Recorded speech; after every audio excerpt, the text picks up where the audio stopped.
It was only a few weeks ago they were crowned Lucas champions as driver and crew chief, but Ricky Thornton Jr. and Chris Madden looked like anything but teammates on Saturday at World Finals. We'll talk about their dust up plus champions crowned and much more. Let's go.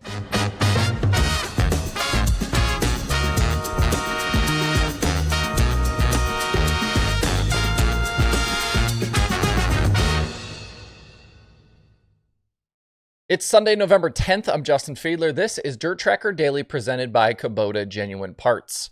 World Finals in the books, and with it, the 2024 seasons for the World of Outlaws Sprint Cars and Late Models and the Super DIRTcar Series Big Block Modifieds. Three champions crowned and plenty to talk about from the weekend. Even though he gave up major ground on Friday with an 18th place finish, Matt Sheppard is going home with his 5th career series championship, thanks in no small part to issues for his rivals. He entered the weekend with 44 points on Bobby Pierce and 50 on Nick Hoffman, but that lead was chopped to 26 after Thursday, and it was just 22 headed into Saturday. But Hoffman broke a rear end on Friday and DNF'd, taking him out of contention, and Pierce won Friday night, but then lost a right rear tire Saturday while inside the top 5, and his fate was sealed as well. He needed to win the race and have Shep finish outside the top 10. Obviously, neither of those things happened. It certainly wasn't pretty for Sheppard all season. He won just 3 times and no victories since July, but he was consistent enough through the year to hold off Pierce in the wake of that tire penalty and subsequent point loss. I remember way back at the start of the season, Pierce got busted for that tire doping penalty, hit with a loss of points, and that's basically affected this thing all season. Last night ended this 2-year run for Sheppard in Longhorn chassis and his year-long stint as the Longhorn house car driver. He'll go to the Dome in December and Vado in January, likely in his family-owned B5, which I have a hard time believing will be anything other than a rocket chassis. Brandon Overton and Anthony Burrows take over the Longhorn factory team with Riggs Motorsports starting coming up at the Dome. And if Sheppard does indeed return to the Rocket One, we won't have a defending champion next season on tour with the Outlaws, as all signs point towards a Lucas return for the Rocket house car. As for Shep's championship rivals, we already knew Nick Hoffman is back next season. We'll await plans for Bobby Pierce. The other weekend late model victories went to Ricky Thornton Jr. and Chris Madden. Those two just coming off a couple of months together, teamed up at Kohler and taking down a Lucas title together. But things were spicy between them, especially last night. They made contact multiple times on track during the feature. RTJ had comments during his Victory Lane interview, and there was a run-in during the podium celebrations, and then that was followed by, according to Dirt on Dirt, the two having to be separated by security later in the pit area. I don't know if this was all from this weekend, or if maybe there was some animosity left over after a time together, and the on-track stuff just ignited it here. But speaking to Hannah Newhouse post-race on Dirt Vision, RTJ said, quote, "Second left side he needs. I guess he needs it more than I do. Hopefully he goes to Sonoya next week and we'll take care of it." Interesting how quickly things can change between these guys, especially since it was only a few weeks ago that they were standing on the stage at Eldora as Lucas champions. Madden helping lead RTJ's team to that first championship as crew chief, but clearly no love lost between these two with Madden back in the seat.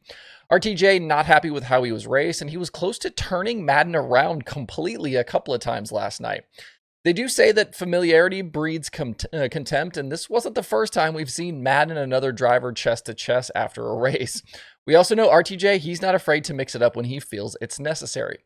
According to Flow Racing's Kyle McFadden, the GR Smith owned 44 with Madden will be at Sonoya this coming weekend, so we'll see if things continue here. Thornton's still in a tight battle there with Bobby Pierce for that Flow Series championship, so maybe with a week to cool off and knowing there's still something bigger to play for, they'll play nice, or, maybe they won't. On the sprint car side, no such championship drama. David Gravel came into World Finals with a healthy lead and easily clinched after a win, a 4th, and a 2nd. His first career Outlaw title and a very strong season all the way around. 15 wins was his most since 2017 and the most in any Outlaw season since 2021. Carson Macedo closed really well, but it just wasn't enough to overcome that tough start at Volusia and a few stumbles along the way. Macedo, though, took another significant step forward, though, in his career, showing he's ready to win one of these championships himself. An interesting stat, too, I think, is Macedo is now 18th all-time with 47 Outlaw victories. In just 6 full-time seasons, I don't think it would be too difficult to make a case for Macedo as one of the top 20 sprint car drivers of all time and a future Hall of Famer. Gravel versus Macedo might just be our next great sprint car rivalry.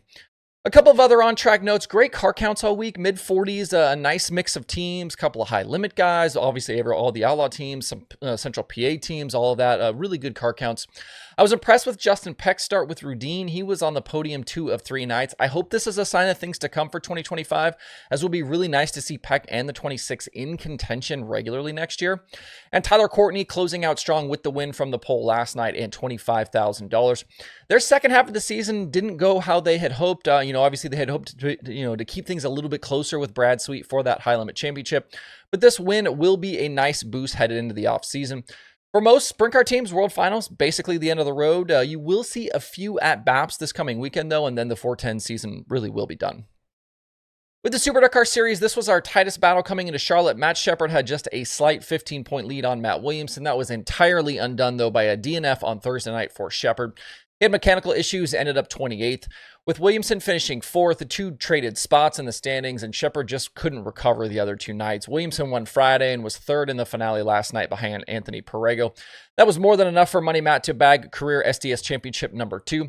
Sheppard ended up 2nd with Perego in 3rd. Just a single SDS win for Sheppard this year, but he was incredibly consistent. Before Thursday's issues, he'd finished outside the top 10 just one other time this season. Tim Fuller, the other SDS winner.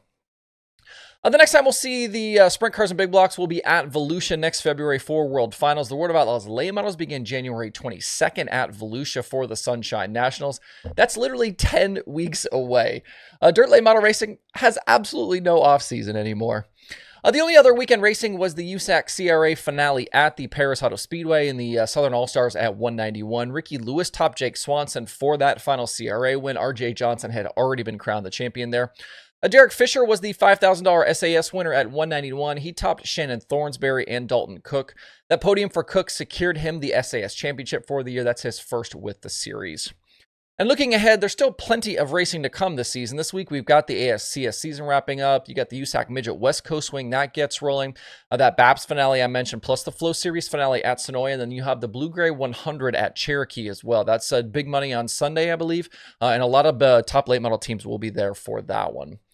There were a bunch of other news and notes and bits to come out of Charlotte, I think more are likely coming that include series choices, some driver news, and a lot more. We're also still waiting on the World of Outlaws Sprint Car Series schedule to be released.